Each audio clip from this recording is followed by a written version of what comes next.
typically feels freer and stronger than the person who just gets the crumbs off of the white man's table that he's been building for 100 years, right? So I'm not saying that people are wrong to go and do these other things, but the other thing about building the table of your own is that you get to decide who sits at the table, and you're truly empowering the community because you have the ability to do something that to this point in your life only white people were able to do, which is to create opportunities for others.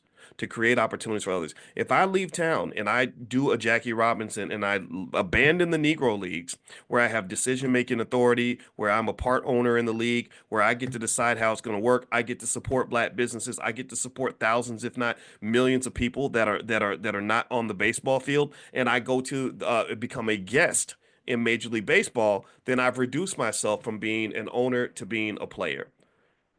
I'm no longer the boss. I'm the worker bee. I'm no longer I no longer get to see the big picture of controlling the whole car. I'm just a cog in the wheel of the car.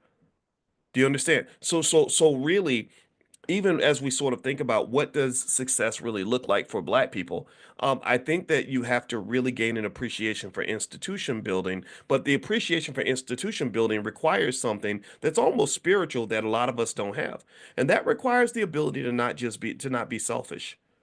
If you're selfish, then the simplest route is to go and attach yourself to someone else's power and say, screw everyone else. I'm leaving you all behind. I'm going over here. And I've seen it. I've seen people do that. I remember when Wendy Williams. I loved Wendy Williams. I used to go to her show all the time. I was on a show quite a few times. That's when I met Charlemagne. And I remember when Wendy, the last conversation I had with her was right before she went to go to TV. And I think that she had fallen out with some people on her team. There was a lot of chaos going on at that radio station.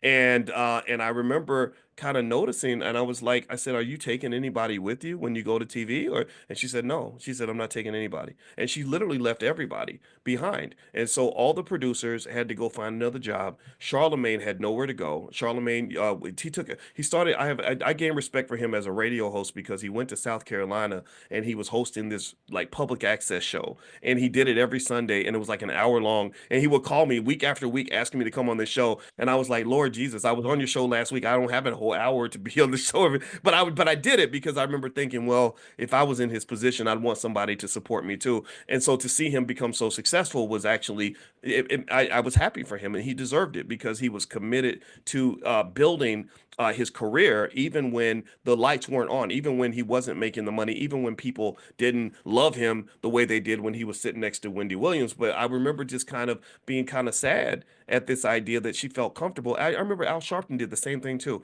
that when white folks called them to go be on TV, it's almost like my impression was anyway, from what I saw and people I talked to, was that they just kind of were like, screw all of y'all. Good luck. I'm out of here. I'm going over here. And I don't think that something just doesn't sit right with me. Why can't you carry people with you? Why can't there be some way? So for example, if you think about Deion Sanders, right? This is a guy that, he always says, I'm that dude, right? That's his term. I'm that dude.